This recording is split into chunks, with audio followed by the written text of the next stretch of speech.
अस्सलाम वालेकुम जी। ये मुनाजिर आपको दिखा रहा हूँ, ये मेन नीपा है। ये मेन नीपा का ब्रिज है जो आपको गुलशन चुरंगी की तरफ लेके जाता है। ये ब्रिज इस वक्त स्विमिंग पूल का मुनाजिर दे रहा है, आपको देख सकते हैं। ये है सिंध हुकूमत की 12 साल कारकर्दगी। ये हालत है यहाँ पर, और फिर भी कहते हैं कि हमने सिंध को पेरिस बना दिया। देखें जी, विंड्स तो आपको सामने नज़र आ रहा है कि पानी उन्होंने फ्लोट करवा दिया है, बट किश्ती चलानी बाकी है। रहम खाएं हमारे ऊपर खुदारा। यहाँ की हालत देखें।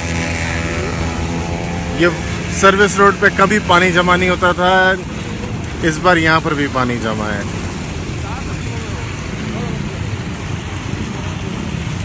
बहुत बुरे हाल हैं। और ये जो बैकग्राउंड से बिल्डिंग देख रहे हैं आप, इनके घुटने घुटने तक पानी आया हुआ है, मगर कोई खुदा खौफी नहीं है। एक्सीएन को मुतातर बार बोलने के बावजूद हमें वो लाइन नहीं चेंज करके देता, क्योंकि बजट नहीं है। हर बार का एक ही रोना, बजट नहीं है।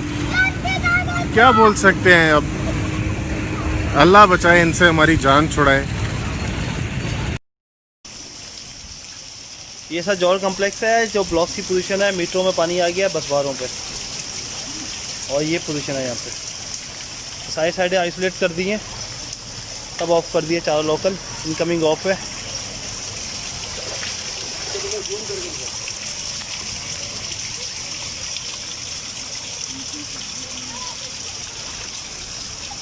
और हर साल हर